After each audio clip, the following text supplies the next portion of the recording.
Let's get to it, Daniel. All right. So, Lucas, I would like to know how you pronounce the Kodak film simulation, or not film simulation, just film that you talk about sometimes, because one of our listeners told me that you were pronouncing it wrong. I think it's pronounced, 200? Is that what it is? It's Ultramax. That's how you say it. You saw the email. You know what I'm talking about. Look, dialects are a thing. Some people's are right, others are wrong. I have listened to certain podcast shows where people say frustrating. And you know what I think is frustrating? What? How they say that word. There's an R in there, Daniel. It's frustrating. Please. People say Mario wrong all the time. How do they say it? Mario? Mario. It's just wrong. It's just wrong, okay? It's just wrong. And this entire time, I have been hearing myself say portra. Portra. Every time I say it, I hear myself say that. Say it one more time for me. Porta. Not the same. Not the same. It's a soft R. Well, I'm just over here like saying what way. So there's this Fuji film that is also a Fuji film simulation. It is black and white. I have the name written in our show notes. I would like to hear how you say that. Acros? Yeah. Say that one more time. Acros. I'm surprised you say it that way, because if you were going to say that, like, we're on one side of the street and, like, you wanted to refer to, like, what was on, like, the other side of the street, how do you say that word? Across? You got it right that time, but it's because you know. Are you know mad because I say across? Yes, and I wanted to see if you would say acrost. Look, this may be TMI, but one of my parents is from Montana. Okay, you're really doxing yourself right now. You be careful with that. That's all. That narrows it down. That's all. Everyone knows this. Everyone knows who you are now. It's fine. It's not fine. Okay. Just don't be weird. And that parent says things wrong, and those things work their way into your dialect. That is how it goes. And I grew in high school. I'm like, all right, ACCROSSED, across. Boy, this word's hard to spell. I still can't spell it. I don't know how many C's are in that word. Don't make no sense. So what we've gotten to here is that because your mom is from Montana. Or dad, I didn't specify. Dad, yeah, because your parent is from Montana. Measured. You can't say portra. It could be a Texas thing. I've been here a while. Like a good, decent while. A good, decent while. You weren't born here, though. No. Not a native Texan. You're going to get all the Texans mad at me now. I know. They get very exclusionary. Right? Oh, you've only been here since you were 8? Unacceptable. Ugh. Where are you actually from? California? No. Probably are. Probably wish you were.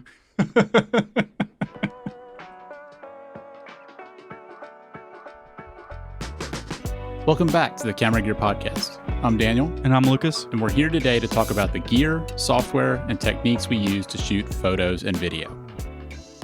What? Was that for you? Was that for future Daniel? That was for future Daniel. Oh, that was very confusing. We're doing a weird recording setup today, which we'll describe in a moment. And because of that, the recording that is going into my computer does not have the music track. And so I need a cue to tell myself like why there's a weird random pause. Very interesting. Yeah. Oh boy, I can't wait till we describe that. Should we go ahead and talk about this? Well, we didn't talk about the app thing. Do you want to? I do. Do you know things about it? I do a little bit. Okay. Look at it. You got it right there. I'm holding it in front of me. You do have it right there. It's just like a short thing. It's just like a short thing, Dan. Honestly, I put it in the show notes, and I thought because I put it in there, as it usually is the case, you're like completely uninterested in the topics I put in the show notes. And so I was like, Lucas probably didn't even research this. I was gonna put it in, and then you put it in, and I've been meaning to buy it, and I didn't want to because it was like $20. It's like a $20 app. You have a $20 app on your phone? Yes. What? It's a one-time purchase though. It's like $20. But I saw it, and I saw like so much about you today. And I was like, well, we're gonna talk about it on the show. And maybe if like we did a really good job, more people would subscribe to Patreon so I could afford more $20 apps. Plug. Anyways, this thing's called CineTemp. Okay. Am I saying that right, Daniel? I don't know. As far as I know, but I mean, Is it CineTemp? somebody may let us know. Is it SignTemp? I've been told that I say things weird too, so I don't even know. Oh yeah, you should hear yourself say compass. It's a disaster. When do you ever hear me say that word? I say it all the time, Daniel. Oh, let me take my compass. Do I say it all pretentious like that too? Yes. What, do you think you're a Boy Scout? Oh dear. Anyways, so this application is, I was kind of dubious on it, and I'm still a little dubious.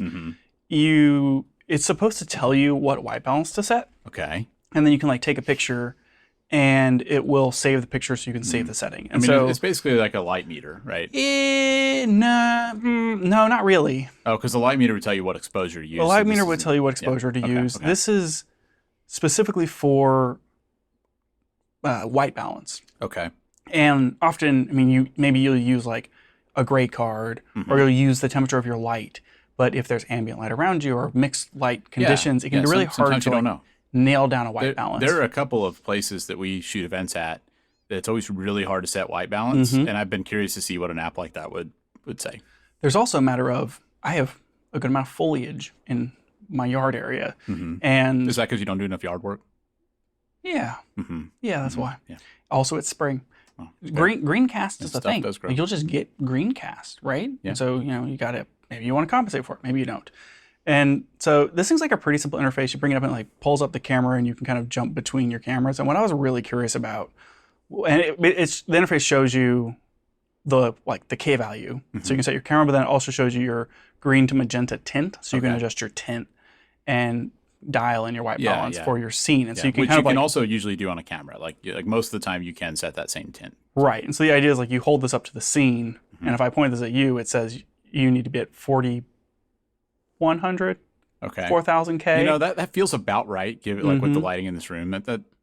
It seems close enough. And it seems a little green tinted. So we might magenta it up a smidge. I haven't read that quite right. Like, do I move the towards magenta, or do I move it towards green? Anyways, so it's like a pretty simple thing, right? You just kind of point it and see. And I was curious, if I use different cameras on my phone, will it be the same? You mean like the different lenses? Right. And it seems fairly consistent. Cool. But whenever I first saw this, I'm like, this is really interesting. It seems like it'd be really useful, but also I don't trust my phone's like camera sensor technology to be super accurate. Yeah, but on the other hand, I feel like the iPhone is such a known quantity. I assume iPhone to iPhone is pretty consistent.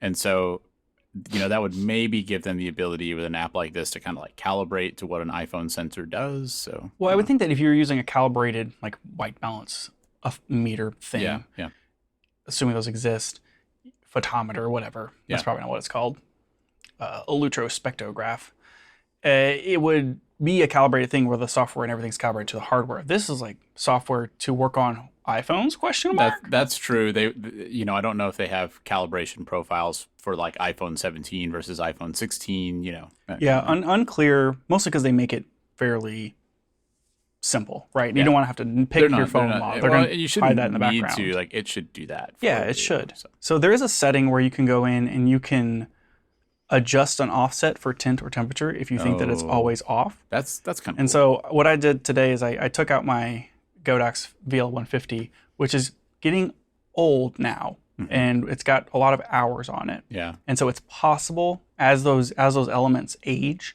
they do tend to hue. I think it's usually green, right? They'll start huing one color. I don't think I'm getting that yet. Yeah. But I took it and I pointed the phone directly into the light. I turned off all the other lights, closed the curtain, and I was just pointed at the light. Okay. And it was not quite 5,600. But it was like, how close was it? It was like 5,800 or something. Okay. Or almost 6,000 in some Interesting. cases. Okay. It was the same between the lights. I don't know if this is the right way to test this thing. Yeah. I mean, maybe not. Yeah. And so I was like, I should set it to an offset. But then I went outside later and I used it, and it was like 6,000K for outside, but the Pixis wants to be at 5,600 for outside. And then I was like, oh, it's because I set that stupid offset. And so I turned the offset off, and then it was 5,600. Okay. So I'm like, okay, what the Pixis thinks is sunlight and what this thinks is sunlight is the same. Yeah. So it seems like it's within a range of maybe like 400K one way or the other. Huh. And I mean, that'll get you close, right? Yeah. I mean, if you're that close and you have a gray card or gray neutral, you can get the rest of the way in post. If you're off by 1,000 Kelvin, that's going to be really hard to recover if you're shooting like a log or like 709. But if you're like within 200, you'll easily be able to recover that. Could be an interesting thing. I don't know.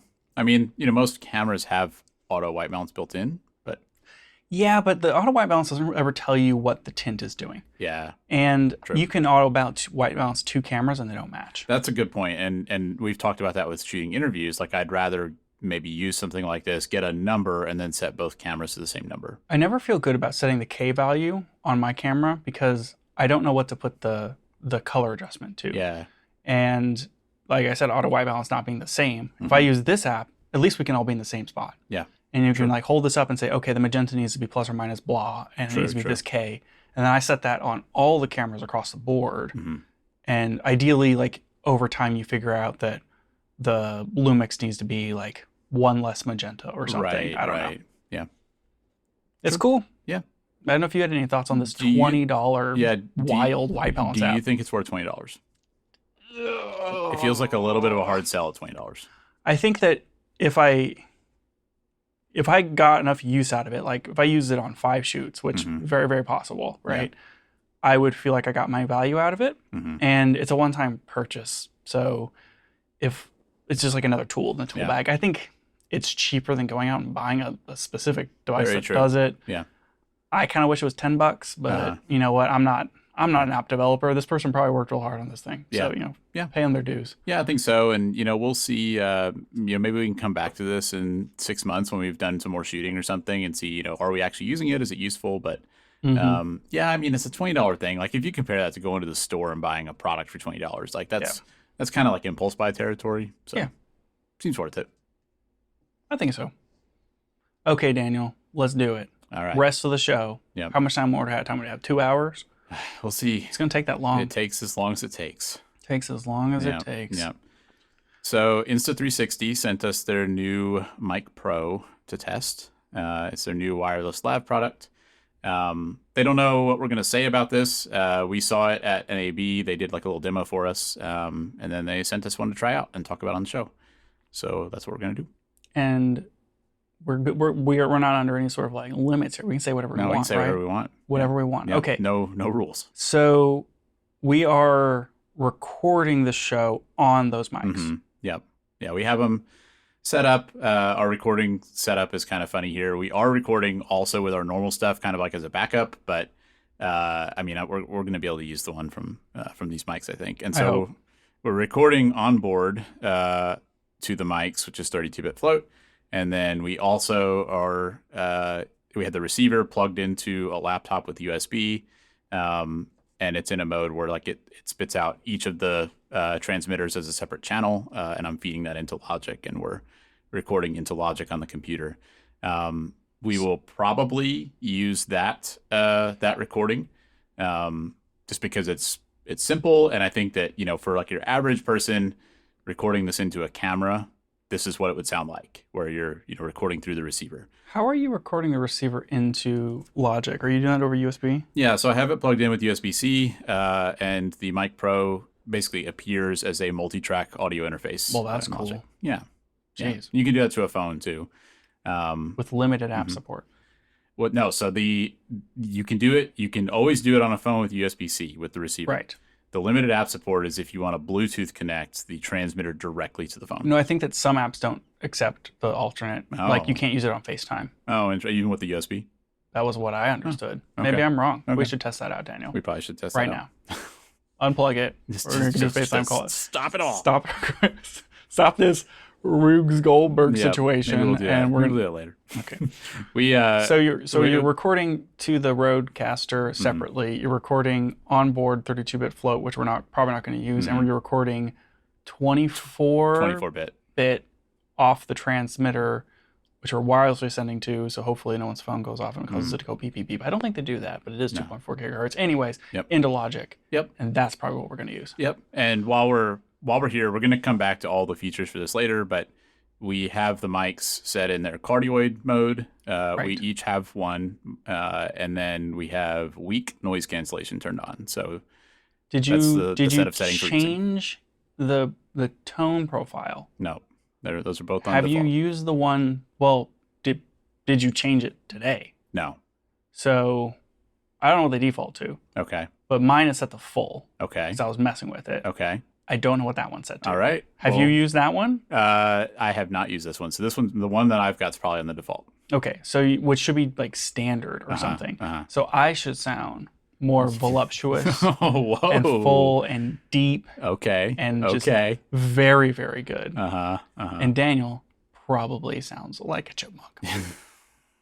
I'm sure I do. As normal.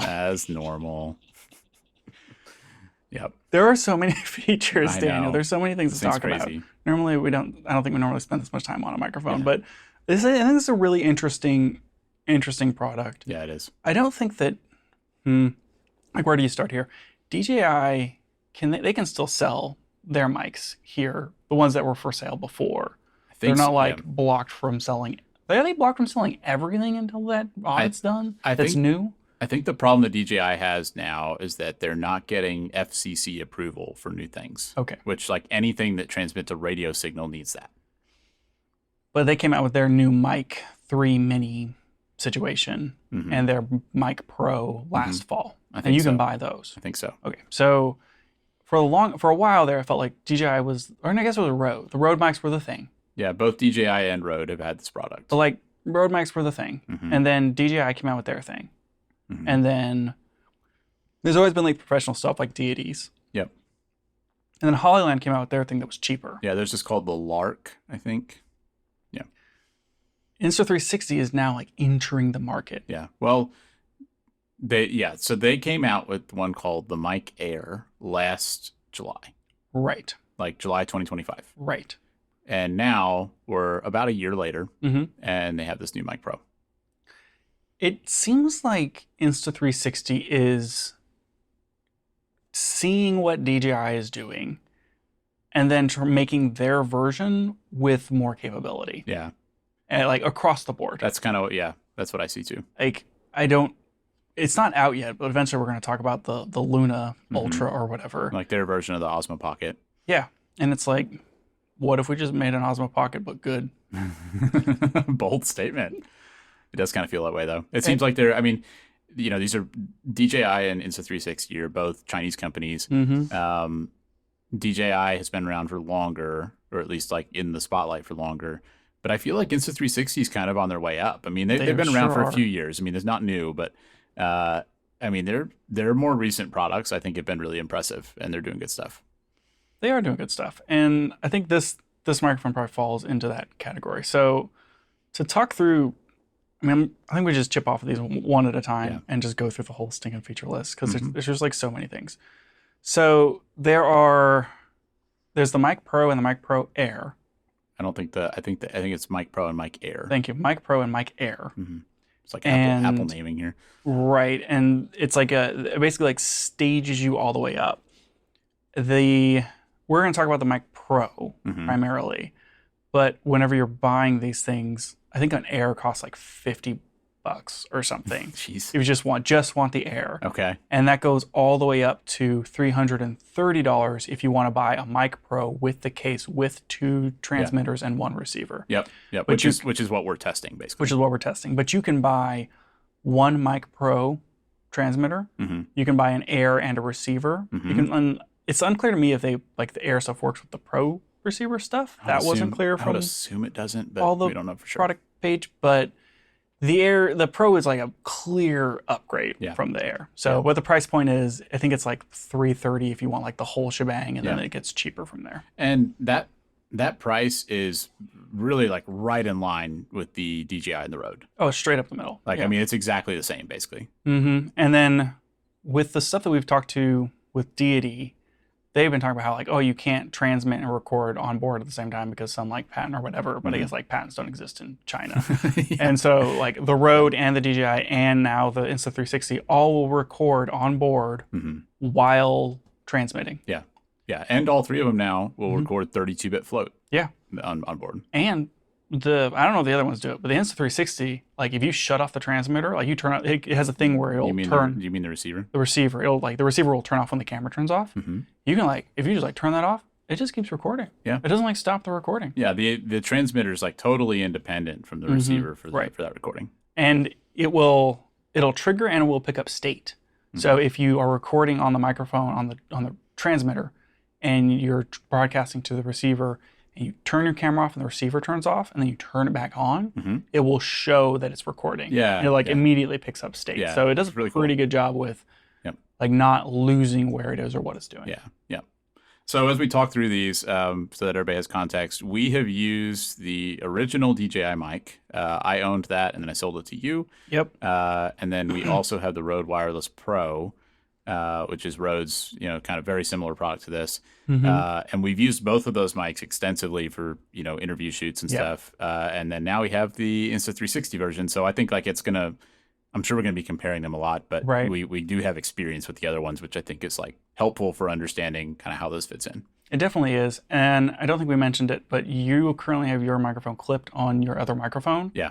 And so it's like pointing at you and it's in a normal mic position. I'm wearing the microphone using the magnetic thing, just like chest level. Yeah. Yeah. So with like your setup is kind of like the classic YouTuber vibe. And I'm using mine maybe like a little bit more like how you might if you were podcasting. Right. Well, or one of the advertised use cases of this is they're like, you don't need like a shotgun mic. Just use this thing and put it on top of your camera. Yeah. And if you were going to do that, it would be very similar to how you're using it. That's true. That's true. Yep. Cool. Cool indeed. So there is one feature of this that like probably more than anything else makes it unique from the others. And that's that it has a screen on it.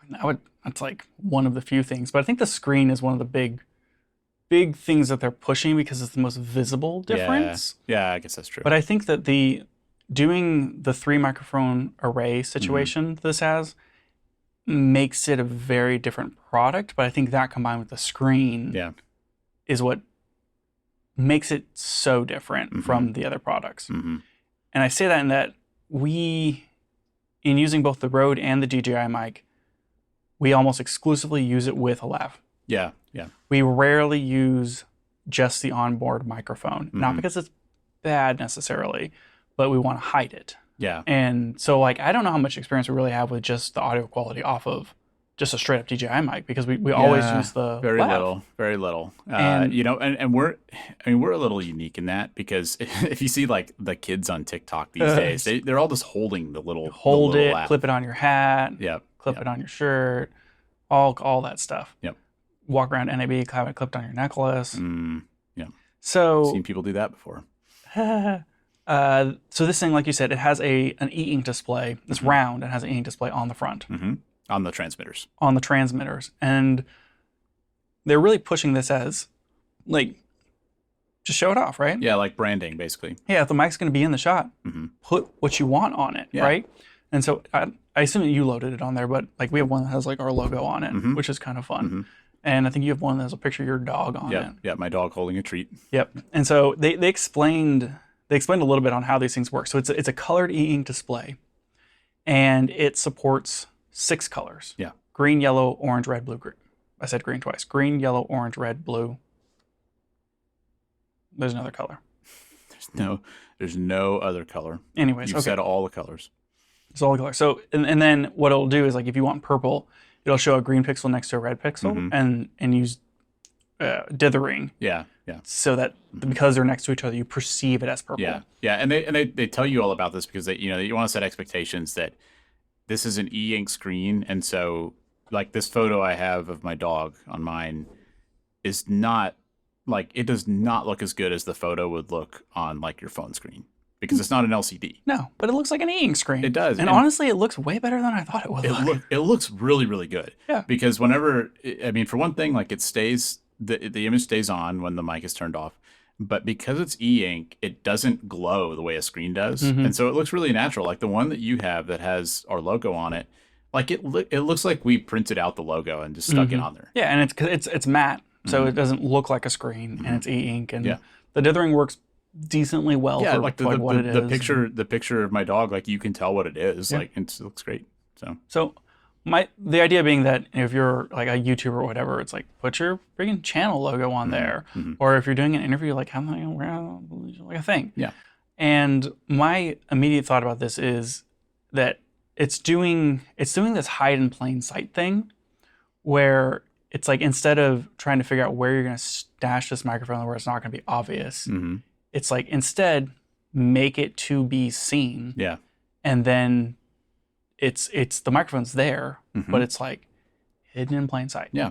I think it's a really cool idea. And even if you're doing something more professional, like you're doing a more put together shoot, I could imagine, say you're like interviewing somebody, maybe you put like their business logo on it or something, like you could do things like that.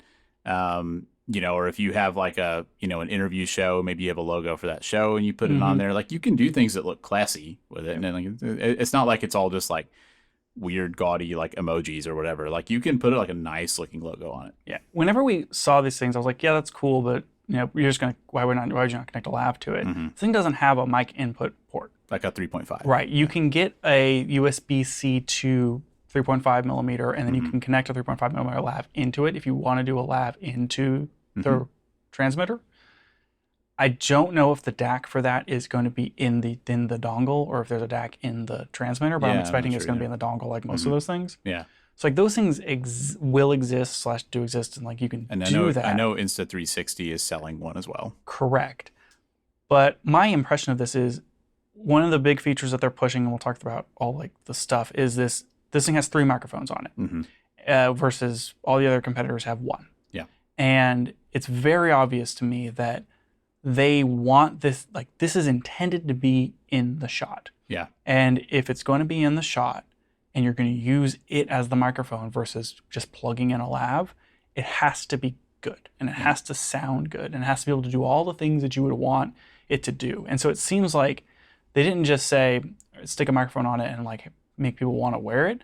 They put enough features in this thing from an audio input standpoint that you want to use the microphone in this thing. Agreed. Because it has all of these like AI noise cancellation and 4-pattern pickup and blah, blah, blah, blah, blah. It like has all these things. It's like you want to use the microphone and then you're also dually motivated to put it in the shot because you can put your logo on it. Yeah, yeah. Those features work really well together, I think. The fact that they did both of those things. Yeah, it feels thought out. I agree. So, Daniel, tell me about this 3 microphone. Yep. Yeah, so it had like you said, it has multiple microphones on it. Those let you do many different things. One is that you can change the receiving pattern. So, by default, you'd have sort of like an omnidirectional type thing where you're capturing sound equally in all directions. And if you're thinking about something like the Rode or the DJI, that's all it supports. You have one microphone on the thing, like it's just kind of like it picks up sound. Because this one has multiple, you can do things like a cardioid or supercardioid where it's trying to focus, only in one direction. And we're using the cardioid right now. So like it's kind of, the goal of that is basically you and I are in the same room. Yep. And hopefully that's making my mic mostly pick me up and your mic mostly pick you up. So you kind of have some good choices there. Mine is pointing up and yours is pointing at you. So we'll see what happens. Yeah. I think, judging by what I can see on the waveforms, I think it's actually doing a pretty good job. So, so there's that. There's also a bidirectional, which is kind of cool, where it's basically front and back, which is kind of neat if you have it, mounted on your camera. So if you were to put this on a camera, then, basically you could pick up sound directly in front of you and directly behind you. So like if you're like wanting to narrate, you can like pick some of that up. Right. The Deity has their shotgun microphone that has the front forward backward situation. Same. And so same concept. And that's one of the things that Insta360 is trying to say here is, hey, you can use this, you can just mount this on your camera and use it. Yeah. And they cleverly put a cold shoe on top of the stinking transmitter. So even if you don't have one of those like fancy hot shoe Sony cameras, which this thing supports, you can do cold shoe, transmitter into the cold shoe, receiver into the cold shoe and then transmitter on top of the receiver. Yep. Which is I did that. Mm-hmm. I did that at a baseball game to try it out, and it's a nice little setup on top of the camera. It was fun having the logo because I had our little Camera Gear podcast logo on there, and so it felt like my camera was like kind of branded, which is kind of neat. Yeah. It's also a good little setup. Smaller than a shotgun, for sure. Whether or not actually as good, it's probably as good as like those $100 or $50 Rode mics or whatever you're going to slap on there anyway, and you can control the pattern. So like you can super cardioid straight out, or you can do dual or what have you. I will say, we'll probably talk a little more about the recording with 32-bit float and stuff, but I was recording basically a musical performance at a baseball game. I was standing very close to the speakers, very close to like the drum set. Like I was like in there doing it. And I had the mic mounted on my camera and had it in the cardioid mode, like for the shotgun thing. And I had you listen to the clip briefly before we started recording. And I mean, it sounds good. Like that is way better than your scratch audio in your camera. I mean, it's just signal to noise, right? Like you got a really strong signal, and it's 32-bit float, so it's not going to clip. Yep. Pretty good. Yeah. Pretty good. So it's neat to be able to have that option of sticking on your camera as like a little shotgun thing. Yeah. Yeah, definitely. So has the multiple modes for pickup, and I think it's, what is it, like 2 on the top, 1 on the bottom or something? I forget, but there's like 4 pickup patterns to choose between, which we talked about. Yeah, I think, so I recorded with this tied to the Pixis, and I got none of the transmitting stuff because I didn't know how to use the audio interface. So I only listened to the stuff that was 32-bit float, and it all seemed fine. I did clip it. I didn't know all the transmitter settings. I just had them set to default. Yeah. And so it was in Omni mode, so all directional. And I had it clipped to my collar because I couldn't figure out how to use the magnet thing. So we have to talk about that. Yeah, we'll get there. And so I was like waxing poetic about how Daniel abandoned me and talking to my dogs as my new podcast hosts. It was just a whole thing. And boy, when you clip that on the collar of your shirt, it's just a lot of like Doppler effect, right? It's just like, well, that's really loud, and then that's really quiet, and then that's really loud, and that's really quiet. Yeah, when you record with a mic like this, you actually don't want it super. If you're moving around, you don't want it super close to your face because then like if you turn your head, you've suddenly gotten twice as far away from the mic. Yep. Whereas where you have it now, where it's kind of on a little bit farther down your shirt, if you were to move your head left and right, it probably still would get a little quieter, but it won't be like a huge difference. Yeah, that's just like mic etiquette. Yeah, Lucas needs to be better about that. We should also mention another advantage you get with these multiple mics is noise cancellation, which is again not something you typically get on something like this, and that seems like a good feature. Right now we're recording with the weak noise cancellation on. You can do weak or strong. And I think the strong is like a 12 decibel sound reduction. Pretty good. I think. Yeah. So decent. Yeah, and we're using it because we're recording at my house. We have the AC running, and if you have it off, you can hear the AC. So we're curious to see if the weak noise cancellation kind of cuts. Yeah, that. Daniel got tired of me recording these podcasts with that shirt on. Yep, had to do some AC. It's getting close to shirtless summer. Daniel, probably right about that. No, we could start doing video podcasting, and I could record shirtless. We definitely have to mark the thing on YouTube that says, not suitable for children. If we did that. Fine. Yeah. What was the other thing? It does stereo. Yeah. Which is all because you have multiple microphones, you can record in stereo. I don't know how helpful that is, but I guess if you like set it sideways and you did the dual pattern, like maybe you could get some interesting stereo effect. It could be kind of neat with, if you're trying to film like an environment or something, I don't know, it might be kind of a cool effect. But it's nice to be able to have the option of deciding, do you want to do mono, stereo, or this does time code, and you can, because it supports the stereo, you can, this is maybe not unusual, you can do audio out to left channel, time code out to right channel. Yeah, the Rode does that too. So but similar kind of thing. And you get all kinds of options on the receiver for how you output the sound. Do you do just a mono signal out? Do you do a stereo with the 2 microphones, to where you're getting like a left channel or a right channel? You have a lot of choices. Yeah. So a lot of options, a lot more configuration for the on mic stuff. And you get the 32-bit float on board, which is just not going to clip. And you tested that, and that was great. Yeah. So as far as record times, for something like this, I would never take it out of 32-bit float mode on the transmitter. It's The only downside is your file sizes are a little bigger, but I don't think they're big enough to matter. Well, like if you do 32-bit float stereo, you get 22 hours of recording. If you do mono, it obviously doubles to 44 hours. Yeah, that's a lot. And then if you want to compare to 24-bit, stereo is 30 and 60. Yeah. So you're getting, I assume you're going to shoot in mono. So if you shoot in 24 bits, you're going to get 16 more hours. Like that's a lot. Yeah. Yeah. You should probably be taking the audio off of your lav before you hit 44 hours of recorded audio on the lav. Especially if you're using the version 1 of those DJI mics. So gonna start drifting on you. Jeez. That was ridiculous thing. Do we know? So this thing does a safety track feature, which the Rode also does, you said. And so does the DJI. And DJI, where it will you'll record your track and it'll record a safety track at -6 dB. Right.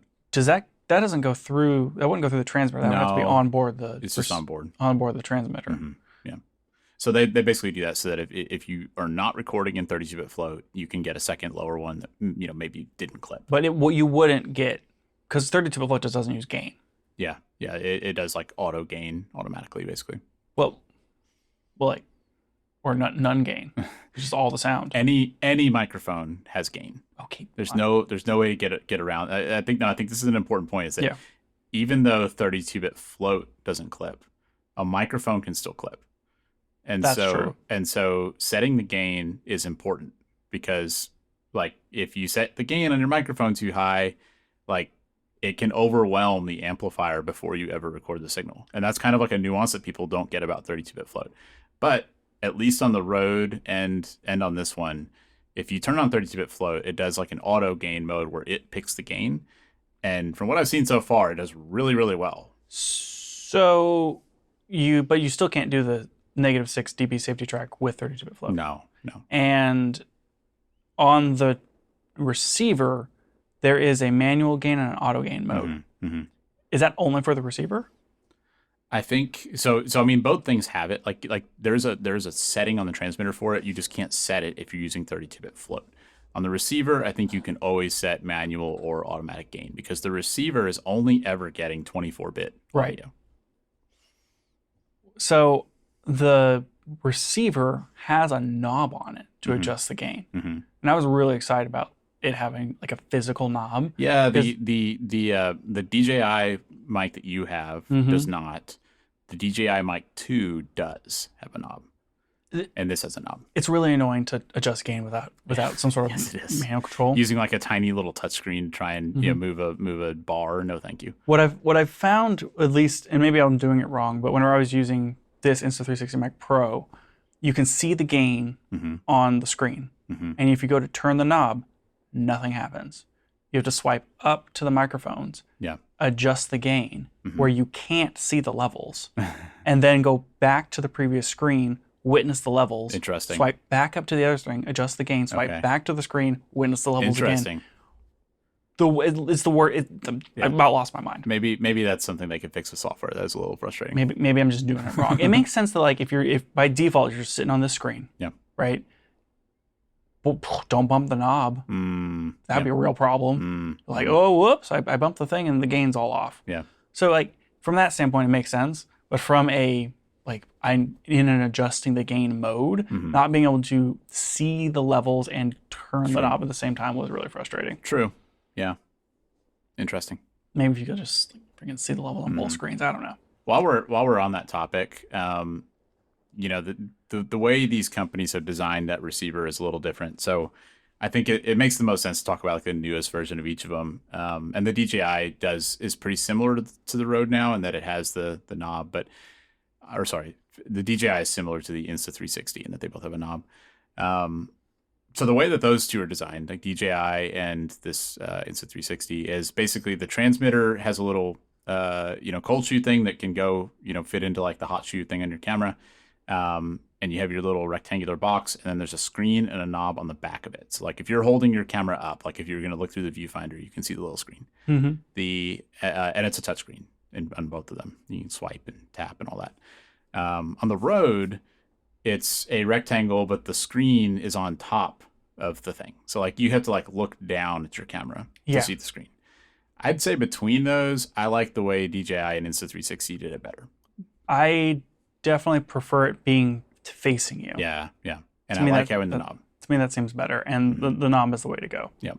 It's just 100% the way to go. Mm-hmm. So, pretty decent layout. I do think that having messed with the interface on the old DJI and on this one, I like the interface on this more. Really? I felt like it was a little more intuitive to find settings and like make the adjustments that I needed to, and I was able to pick it up a lot quicker. Yeah. I feel like, man, maybe it was just because we were in like shooting situations, and it's like, you're a mic and we're shooting on it, and I like never really messed with the DJI thing, and you're like, oh, is it recording? And I'm like, I don't know, let me go interface with this like little tiny microphone receiver for the first time. And I'm like, I swipe left, right, up, down, like I don't know what I'm doing. Yeah, yeah. And I don't know, I felt like maybe I just need to spend time with it, but I felt like the DJI was on the face of it a little more confusing in the version 1. Yeah. This one also, you didn't really get to see this too much, but when you first use it, it actually shows you kind of like some hints and stuff on the receiver interface. Like nice. It shows some messages and stuff, and it probably only shows them one time, but kind of like guides you through it. So yeah, that's pretty good. Cool. So we talked about the noise cancellation. I don't think we said AI enough, but there you go. It definitely uses AI. We talked about the voice presets a little bit. I don't know how helpful these are, but there's a standard, a rich, and a bright preset, and I guess that like the bright's supposed to make the highs like crisp instead of like those hard S's, and I guess rich is supposed to boost the mids. Okay, cool. Sounds good. Supposedly that's like a whole thing. Yeah. I mean, it's always nice to have stuff like that if you don't want to do any editing after the fact. Sure. But you can obviously you can buy a lot of different versions of this, but the main the whole enchilada, like get the case and all the things. What that comes with, it comes with a little dead cat hat. Yep, like a little thing that clips on the microphone. Yeah, but it's like the microphone's a circle, like it's a disc, and the dead cat covers 50% of it. It looks like Guy Fieri's hair. It does. It makes you want to load a little image of Guy Fieri on the so bad. Yes, I love it so much. It's I'm like recording indoors. I'm like, I gotta put the dead cat on because it's so fun. Yeah, you just want to like stick it on there. I know. My dog. I said my dad. My dog did not think it was an actual cat. Did not try to eat it. I'm glad you tested that. Was uninterested. It's very important to test that. Let's see. We talked about the lav thing. What do you think about the case? Quick note on the lav. I do wish that you can plug in a USB to 3.5. I wish there was some sort of locking situation for that. That's one thing that's kind of a bummer if you want to use a lav. The Rode has a locking 3.5, so you can actually like screw the lav thing into it. And I do really like that if we're working with somebody that maybe doesn't normally record videos. Like I know I can screw that in, and they're not going to like unplug it when they put it in their pocket. Well, usually if I'm wearing a lav and I have a transmitter, I want to like swing it around like I'm in a jazz show. Obviously, and you can't do that without a locking can't thing. Do that. So I wish I had that. I would be accepting to the concept of what the Pixis has, which has little screw holes for the USBs. Yeah, that'd be perfect. So you just screw that in, but then you still have to have the TRS 3.5. So. Yeah, I wish they had done something there, but minor thing. But they don't want you to use the lav, man. I know. The mic is supposed to be in the shot. Yep, it's true. Sorry, you were asking me about the case. Yeah, what do you think about the case? So all these things have like a little charging case situation, and this is something that I think is very different between the three of them, so it's kind of nice to talk about. The one for this is like it's like a big AirPods case, like a really big AirPods case. Sure. Kind of opens like a clamshell type thing, and then you can slide the receiver and mics, and like if you're using like the little phone adapter, that fits in there too. The case charges everything. And the case has a single USB-C port on the back that you can use to charge like everything at once. So that's kind of cool. It's clear plastic on one side, which I thought would like you could see the mics or something through it. Not really helpful. It's kind of just like a design, design item. Not clear plastic. It's like a smoked plastic, and then it's like soft touch plastic everywhere else. Yeah. It has like a little locking switch on the top. So like you push the switch to the side and then you open it. And considering it as like a rectangular prism, the part that opens is like the entire top and three sides open. It's kind of non-intuitive. It's not really intuitive, and I keep trying to open it the opposite direction. Yeah. Like I can't figure out which seam is supposed to come apart. and I don't know how to hold it Yep. while opening it, and like trying to make purchase with my left thumb while opening it with my right hand, and like trying to find a spot to like not. It's a little difficult. I've gotten the hang of it from having done it, a lot. But let me tell you too, when I got it, it came with a sticker telling you how to open it, and that is one thing where if you need something like that you probably haven't designed it, super well. Like you shouldn't need to tell people like how to open it. So I'm literally trying to open it now, and like my left thumb holds it closed when I try to open it, and so I'm like trying to figure it out. And the problem is that when you open it, there's not a good way to hold it with your opposing hand. You kind of have to hold the on the right side, you have to hold the bottom quarter, and on the left side you have like the whole thing. But it's like I don't know where to grab it with. It's just impossible. It's the strangest case I've ever seen. The for something most fiddliest thing to open. The layout inside is fine, but opening it, I've opened it so many times and I still can't figure it out. You handed it to me and I'm like, I can't open it. Impossible. The DJI case is exactly like an AirPods case, where like it's magnetized. There's no latch. The entire top. Yeah, just flips up. Open. It's very easy to do. I will say, this is nice that it has a latch, because like it's never going to pop open. Yeah, the latch is good. The hinge decision is a nightmare. Now, if we compare it to the Rode Wireless Pro is a sack. It comes with two cases, and they're hard cases, but they have fabric on the outside and they have zippers. So it's like you have these two little zipper cases that you open, but once you like open the case, it's a hard case inside, and like the one that holds the transmitters and receiver has the same concept as this, where like they like slot into a deal that charges. So that's kind of an interesting design. You get two small cases, and the one that's not holding the transmitter, like you can put the lavs and stuff in, so that's kind of cool. The other really nice. That's two separate things. Yeah, two separate little cases. The other really nice thing about the Rode, though, is that you can plug the USB-C port from the case into a computer, and both of the transmitters will show up as storage devices. That's what I was hoping this did. And I plugged the case into my computer, only charges. Yeah. You have to take the audio files off of the transmitters independently. You have to plug each transmitter into your computer. I was kind of bummed out. I was a little bit expecting to be able to plug the case in and see both drives. Yeah, that would have been nice, because I know a lot of times when we shoot interviews, we need to pull, we're filming two people, and we need to pull that, pull those files off, and it sure is nice if you can just plug that whole thing into it. Yeah, it's not the end of the world, and hopefully you're using the receiver and you have it tied to your camera anyway, but usually you want to pull those backups off regardless, and I don't know, that slight miss, but like not the end of the world. Yeah, and we mentioned the case. It did also come with a little drawstring bag, and so you can put the case in the bag, and then also like the dead cats and whatever other accessories. So like you kind of have a way to carry everything. We didn't mention that there's lights on the side that tells you the charge status of the case itself. Yeah, because the case for all of these has a battery too. So like again, like it's very similar to AirPods. Like the transmitters and receiver, have a smaller battery, but the case can recharge them. Yeah, that's all pretty good. Yeah. Let's see. Yeah. What other accessories did it come with? It comes with a little hot shoe to USB adapter. That's for using it with a phone. And you can plug it into your phone, and you can use it with a number of third-party apps. Yeah. And then like they gave us a list through the talking points, and it's like ProTake and Blackmagic and a bunch of words that I can't pronounce, and WeChat and Instagram and no, sorry, it doesn't include Instagram's not included for live stream, but YouTube and like Facebook and blah blah. So it's like if you want to use it just with a phone, and not that may be the Bluetooth. That's option. what I was telling you, man. I think that's the Bluetooth. Okay, so because this is saying transmitter direct connection. So I'm pretty sure if you use USB-C, you can use anything. All right, well, let's assume that. So you can plug in the USB-C with the transmitter so if you want to run it into your computer. Yeah, or like we're doing now. Yeah, or like you can use the adapter and just like plug into the base of your phone. Yeah. It's a nice to have.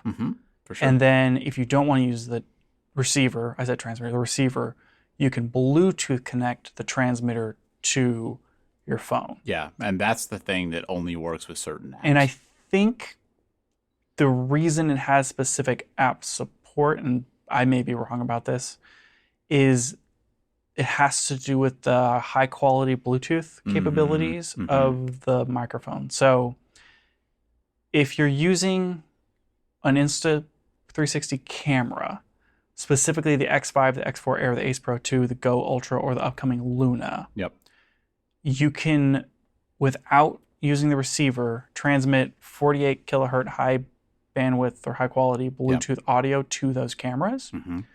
You can connect this as Bluetooth to other things that support it, such as the GoPro new Series 1 accepts Bluetooth audio in from any microphone. If you're doing that, it's 16 kilohertz standard like Bluetooth transmission. So it's not gonna sound as good. It is a quarter of the data, whatever, not data rates, or sampling rate, right? So you can use it with anything, like an Osmo, but this specific list of app supports and these cameras sound better. I think it's great to have the option, just the sheer amount of options. So this microphone looks good on camera, has 3 mics on it, and does stereo and noise cancellation. And you can use it with a receiver, without a receiver. You can plug it into a lab. You can plug it into it's just all the things. For sure. All the things. Let's talk a little bit about the radio transmission, because that's always been something that's kind of been on our minds with mics like this. Definitely. So I did a test for distance with it. And this is 2.4 gigahertz. Which was useless because I didn't have the transmitter connected to the right port on the Pixis. So I don't actually have the results from my distance testing, which is kind of annoying and a bummer. But supposedly this is 400 meters line of sight, which is basically standard for these types of products. It's only 2.4 gigahertz. It's not low band.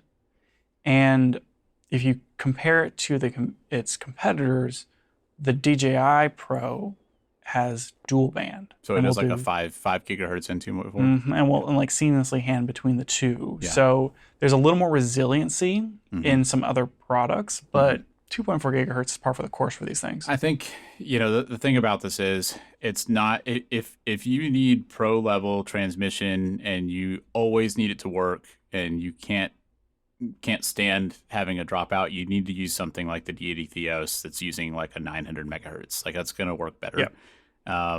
We've had problems with the original DJI mic doing 2.4 gigahertz transmission just with phones and stuff.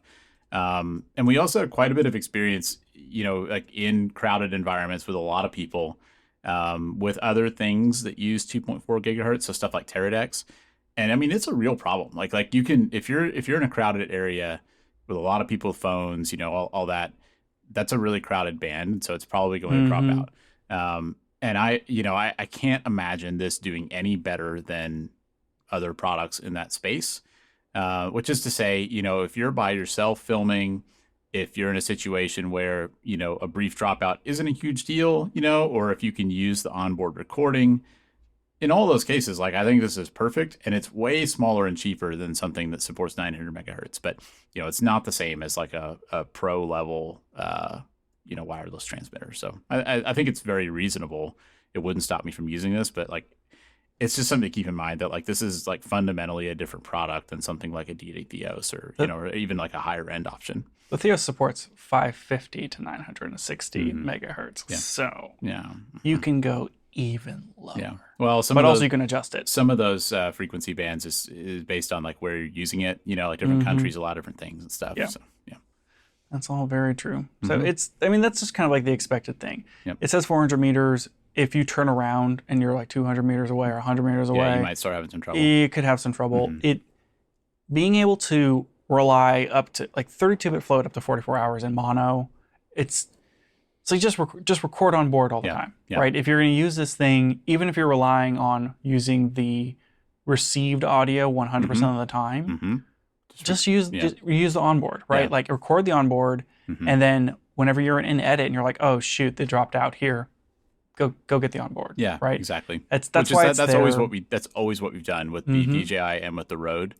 And we very, very rarely have had to use the onboard, but we always have it. Right. Well, that's the way it's there. It's here's a safety, and I think that in most-ish cases, especially if you're doing post on what you're shooting, being able to have the onboard as a backup to the limits of the transmission is probably good enough for most people. Yeah, I think so too. I mean, most people who are going to buy this product. I mean, we shoot, we do paid shoots doing interview stuff. We purchased the Rode Wireless Pro. It's 2.4 gigahertz. We feel fine about that. Yeah. So. Yep. All good. Yep. Okay, let's talk about how this thing attaches to things, because I have small feelings. Okay.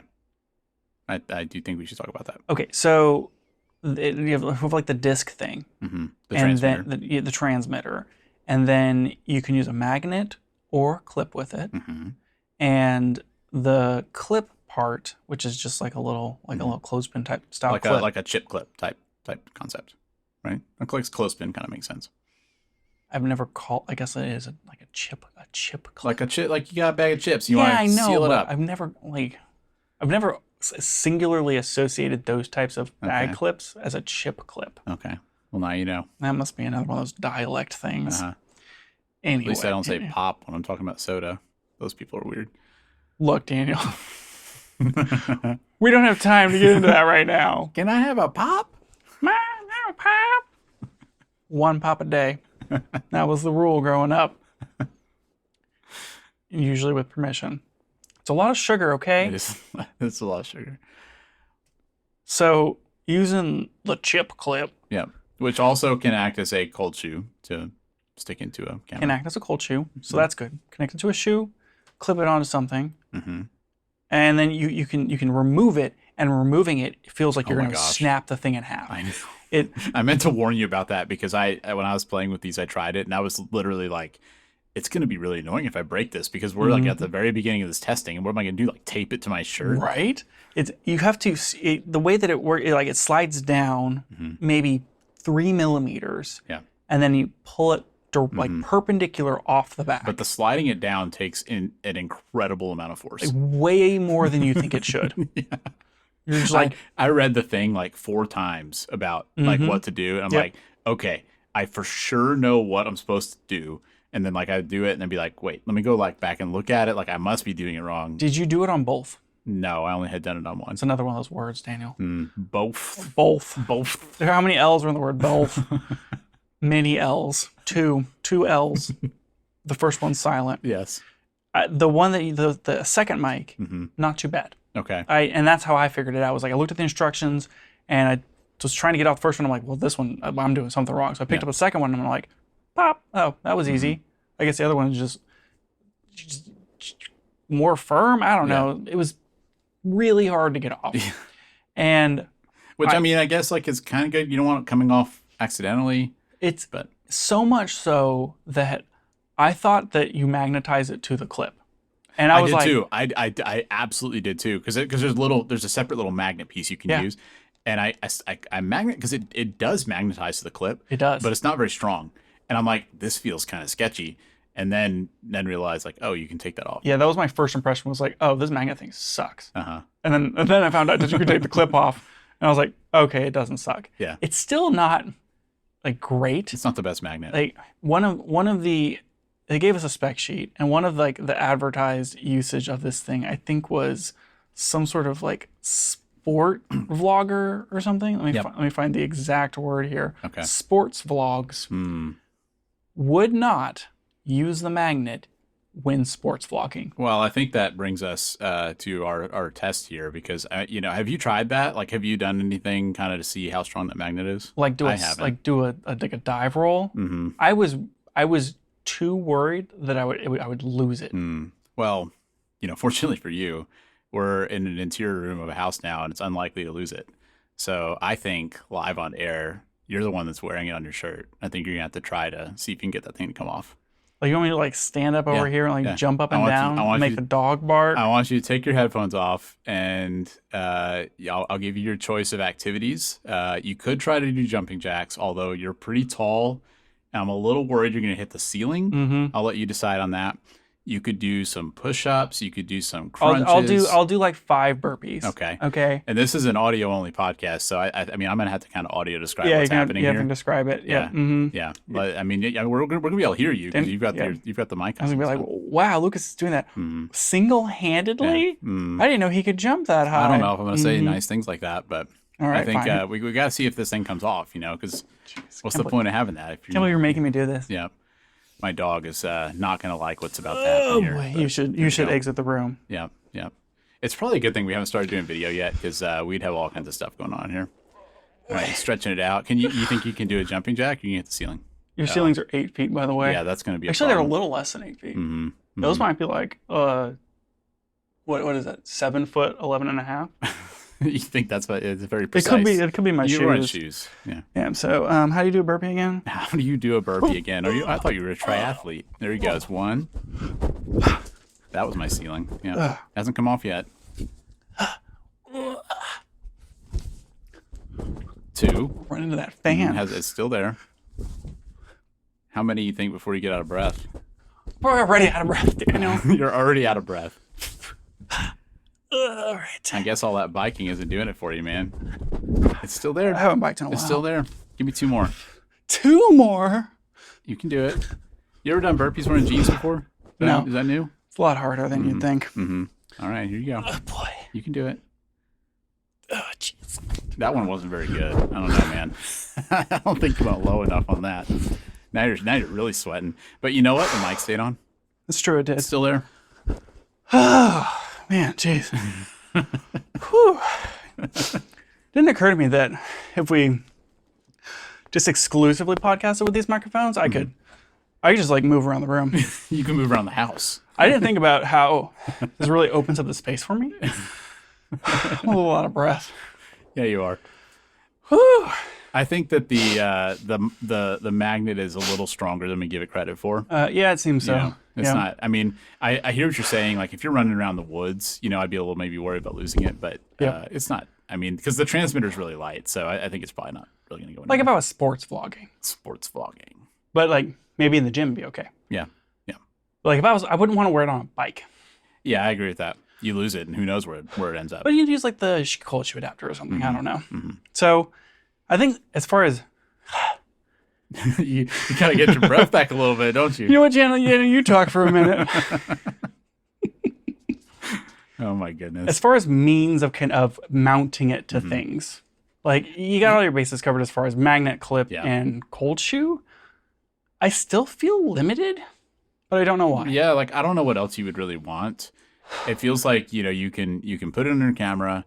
Because it uses a cold shoe, if you want to like rig it to something, you could always get like a little, cold shoe adapter and do something. Right now, I just have mine clipped on like the mount for my microphone. So like you kind of get some options there. I don't know. I mean, it seems pretty good. One thing I would maybe like to see is on the road, you can actually get a product it's like $30 or something. And it's just a piece of plastic, but it's basically like a mic handle. Like if you had like a normal, like stage mic or something, it's like the handle for that, and then you can kind of set the transmitter in the top of it. So if you want to like interview somebody on the street or something, you have like a big microphone. That's kind of a neat concept. I kind of wish it had like a quarter 20 on it. Yeah, I guess it might make it too big. I don't know, but that'd be kind of cool. I feel like it could fit. You think so? Yeah. Cut into your battery though, man. I don't know. Yeah, good point. Yeah. What is it? The transmitter has the cold shoe. Hot shoe? Hot shoe. Do you mean the receiver? The receiver. Mm-hmm. The receiver does. Yes. And that compared to the original DJI mic receiver hot shoe thing, oh boy, that thing feels like it's going to snap off anytime you try to put it on a camera. Yeah, the DJI one takes an insane amount of force to put on the camera. This one, pretty good. Pretty good. Mostly happy with it. Mostly happy. I don't know if you were happy with it. I was mostly happy with it. I thought it was good. Yeah. No complaints. I only used it in like 2 or 3 different hot shoes. Mm-hmm. Cold shoes? Shoes? Shoes. Doesn't this it supports the Sony hot shoe thing, right? You can get an adapter to attach it to a Sony camera to send the audio through the Sony hot shoe. Yep, the Sony hot show. That's a different podcast. That's a different podcast. Jealous of that feature. Wish that was supported on other cameras. It's the multifunction hot shoe thing from Sony is like one of those kind of cool, nice to have features that is like low key a great reason to shoot on Sony. Yeah. Especially if you're like in the vloggy sphere. But like they should be able to do it on other cameras because if you have a Panasonic or a Fuji, you can get their XLR adapters and it does the same thing. I think Sony's must be like an open standard or something. I don't know what the difference is. But not sure. Yeah. It's definitely cool. One neat thing though, like while we're talking about attaching it to the camera, so the receiver has to be powered on, it has a battery in it. You can power it on and off. But one thing that's neat is that you can put it in a mode where it turns on when the camera turns on and turns off when it turns off. Yeah, that's actually really nice. Yeah. And we mentioned earlier, but it doesn't disrupt the recording from the transmitters. But I when I used it when I was at the baseball game, I was turning off my camera here and there, to conserve battery.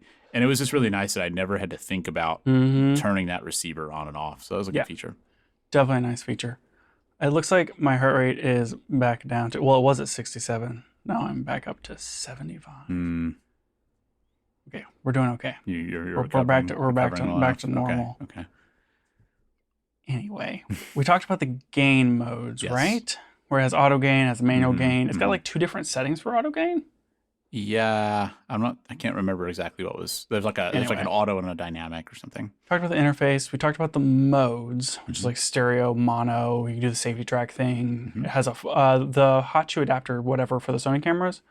4-channel output. Yeah. If you need Same with the USB. If you do USB into a phone or a computer, because I have it in that mode right now. 4-channel, I guess, would be dual stereo, right? Yeah, I think maybe you can get the safety track too. I'm not sure. Could be. Okay, as far as use cases, and this isn't exclusive to this one, the other microphones will do various combinations. You can do 4 transmitters to 1 receiver. I don't know if the other ones do these things. I think these might be unique. I'll pull it up in the thing. Okay. 4 transmitters to 1 receiver. 2 transmitters to 4 receivers. Yeah, which here's why this is exciting.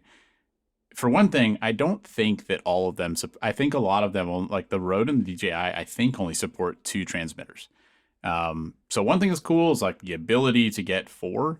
And I think Insta360 selling, you can buy like a transmitter by itself. So you could buy like the kit we have where you get 2 transmitters and a receiver, and then you could buy an extra transmitter. So if your YouTube channel is a 3-person YouTube channel, or if your podcast is a 3-person podcast, you can just buy an extra transmitter and use it. So that's cool. But what I'm more excited about is the ability to do 2 transmitters to 4 receivers, because like when we do our video interviews, we always have minimum 2 cameras, sometimes 3. And we always have to pick, which camera is going to get the lav audio. And so we'll plug the receiver into one of the cameras.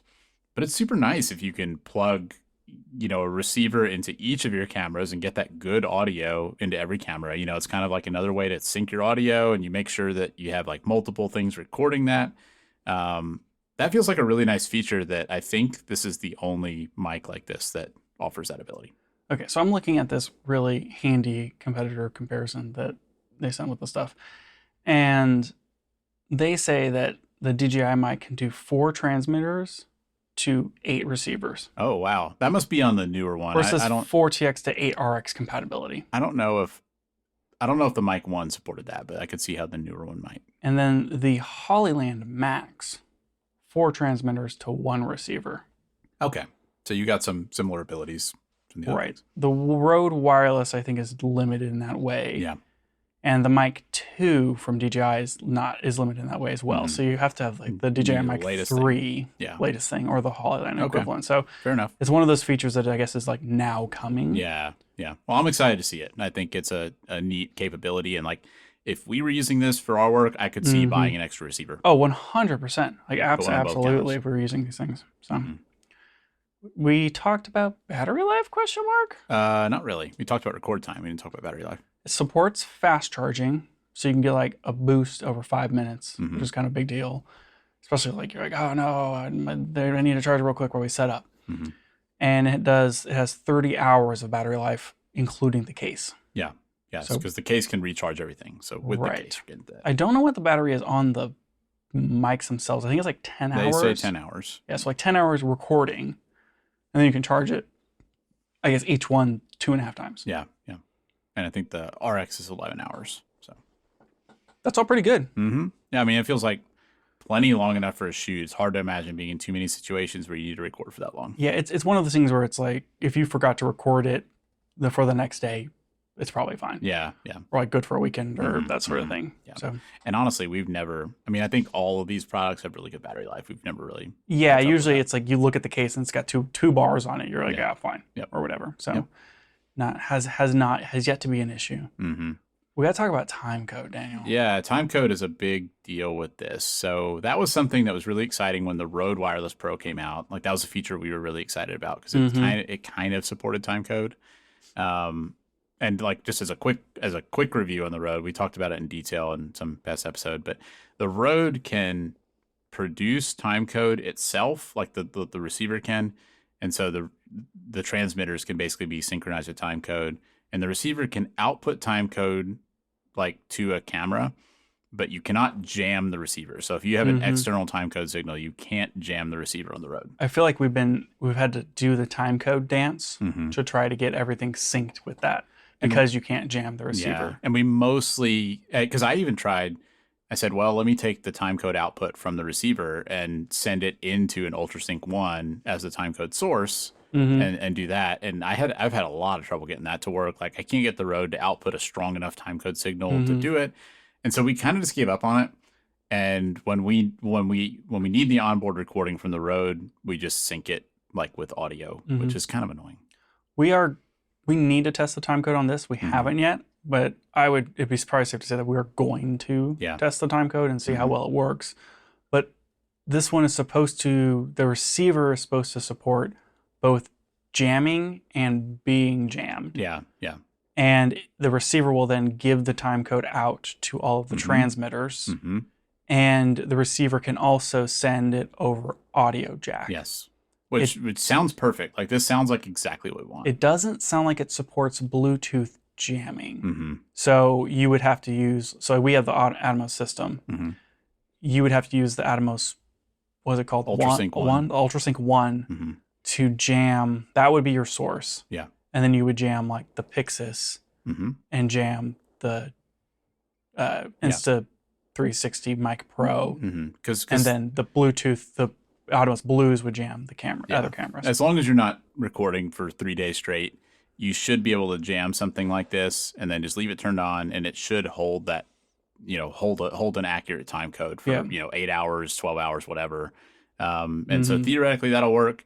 That's the workflow I want with something like this. Right. I want to be able to jam it, and then I want to be able to use our professional time code stuff as the source, and then jam something like this and have it, synchronize the transmitters and stuff. So, well, they were still optimizing it when we did this test, so we weren't able to test that. I think it should be good now. Oh, that is right. They did say don't specifically test the time code yet because it's not yet exactly final firmware or whatever. So we'll give that a try. Maybe we can spend 2 minutes on an upcoming episode circling back on that one thing. I guess we'll have to confirm that we are in a final form that is reasonable to do the testing. We don't want to report on something that's not necessarily done. So we'll have to loop back with them and check that out. But it seems like it should support all the things, which is like a good, kind of along with that thing with sending to multiple receivers. Like that's a good pro level feature that we would want for doing like interview shoots. Timecode is one of those things where it's like you'll see it on a lot of cameras, or you see it on the feature added to things, and it's just kind of like halfway done. Yeah.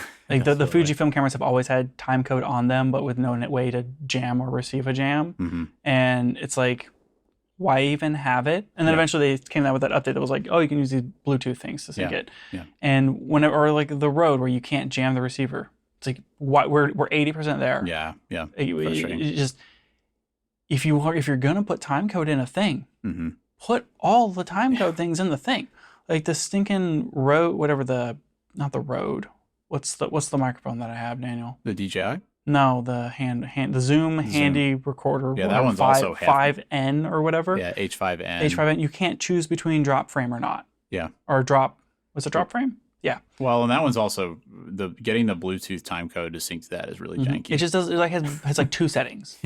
And I get really frustrated when a device is like, this supports time code, and it's like, does it? Yeah. Does it really support time code, or did you just add that in at the last minute? Yep. And at least for these Mic Pros from Insta360, the time code on the face of it seems like they actually did all the things they need to do. I mean, I trust it because they've enumerated all of the features that you actually need timecode to support, which most of the others don't even say that they do.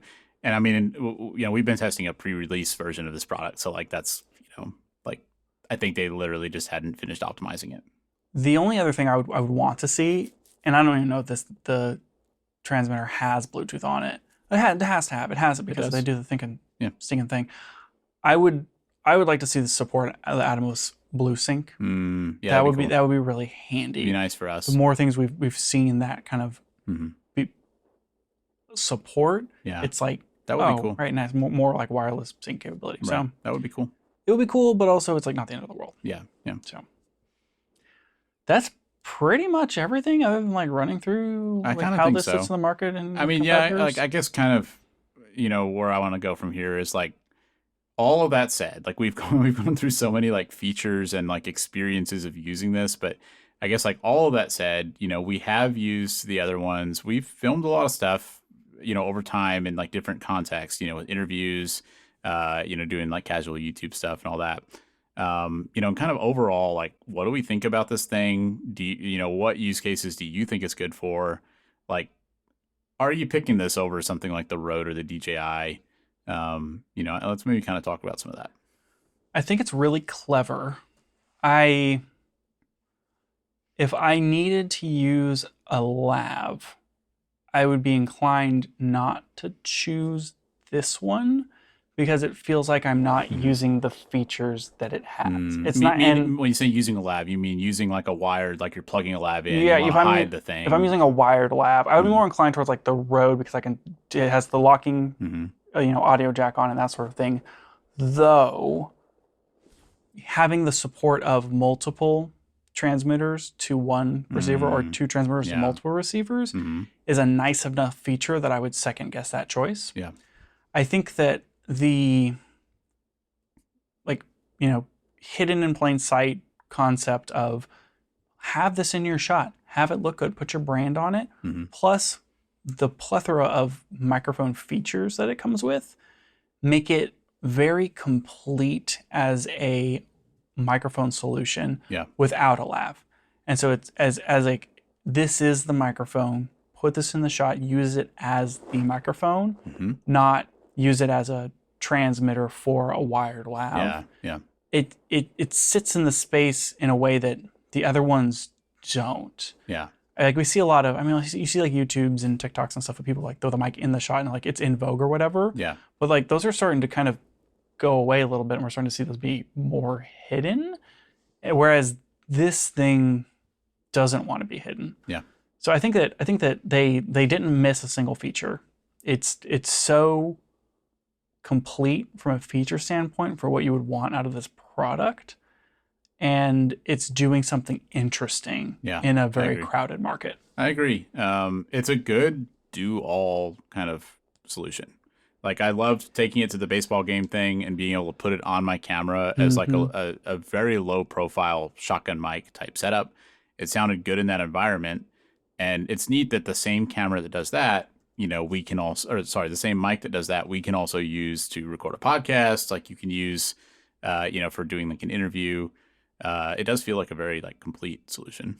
Yeah, I think the DJI Mic Pro 3 is maybe, what, $260 right now? And then this is $330 for like the full kit or whatever. Yeah, and I think the Hollyland Lark Max 2 is like maybe $340 or something. I think the Rode is probably around $300, $330. Yeah, so they're all kind of the same price. With Mic 3 being, you know, the cheapest one on sale. For, what was that, $70 less? The Mic 3 is maybe an interesting, and it's smaller, it's more discreet, is maybe an interesting value proposition over this. But I think that there's enough features, especially with like all the microphone features and noise canceling and all that stuff. I think there's more features on the Insta360 Mic Pro that would justify it over the price. I think if I was coming to this market fresh and we didn't have like all of the things just sitting around, I would have a hard time choosing. But this would be a strong contender, I think. Yeah, the time code would really be a selling point for me with what we do. Definitely. Things like noise cancellation seem like really nice features as well.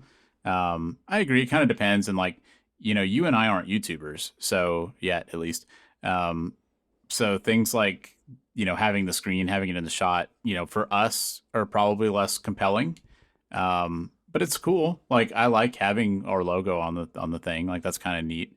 I've kind of thought, even in like a professional context, it could be kind of useful to have like mic 1, mic 2 kind of thing. Maybe that kind of like helps you like label them if you need that. 100%. Super helpful. I mean, if anything for me, the screen really isn't a selling point, but even still, I'm really impressed with the product. Like I feel like I would be maybe inclined to pick it. Yeah. Like regardless of the screen. Yeah, I think for a certain type of client, like a corporate shoot, man, if I could show up and I didn't tell them ahead of time, I put their logo on this thing, and I show up and I say, here, wear this microphone like on your lapel, and it has their logo on it. Oh man, yeah, yep. I got brownie points for days. Yep. There are certain people that I've worked with that they would lose their mind. They would be talking about that for like 3 weeks. There's other people who'd be like, why are you putting the mic in the shot? Yeah. Right. Yeah, so it's like you have to know your client. But there is a certain client base where even for like a commercial type product or like a corporate interview, they'd be pretty stinking pumped to like not have to hide a microphone anywhere, and instead they have this like branded logo. For sure. Insta360, they're like, here's the markets for this: daily vlogging, content creation, commercial production, interview/podcasts, live streaming, and sports marketing. I mean, yeah, they're like, you can use it for all the things. Yeah. And I mean, that isn't, like interview podcast, but it's not like, 60 minutes or something. That's maybe a different feel. But of their listed use cases, all of those, I'm like, 100% have the mic in the shot in every single one of those, and it's perfect. Yeah, I agree. So I think that this is good, right? I mean, like, I think so the Air was fine, but like coming onto the market with this thing, I think they did it. Yeah, I'm pretty happy with it. And we've recorded this whole episode on the mics. Sure. And so, people can get a good idea of what the sound quality is like. I guess if you go back and listen to it and it's terrible and you have to swap in the other audio, you're gonna have to add something up top to be I'll put something in if that happens. I doubt it. I mean, so having listened to like a few minutes of the audio, I mean, I don't see us switching to these for our podcast. Well, no, you have a Shure SM7DB. Yeah, Mr. Fancy Pants. I have a $500 podcast mic. Yours is like I think I pulled mine out of a trash can somewhere. Daniel's like, no, you're fine on that. You sound great. I'm like, I tried you on this one. It didn't sound very good. So like, we're using stuff that's like really made for what we're doing. And I mean, I think that these lav mics are not going to sound as good for that purpose, which like is totally fine. That's not what it's for. It's an Audio Technica AT2040. Yes. It's not a garbage mic. It's like a $150 mic. I'm sorry, Audio Technica. I didn't mean it. I love your products. I love my little shotgun mic. I'm sorry. Yeah. But I think as far as labs go, from what I've heard from this one, it's a good, like, I think the audio quality is just fine, especially with having like pickup patterns, noise cancellation. Like, I think the audio should sound good for those purposes.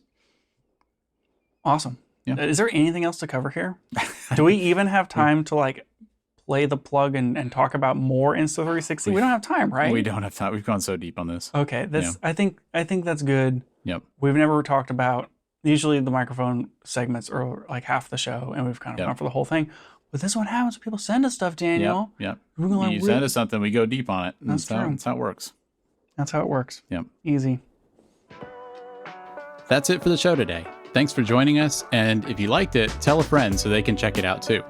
You can find out more about the show at www.cameragearpodcast.com, and you can find us on Twitter @CameraGearPod. We'll be back with more next week.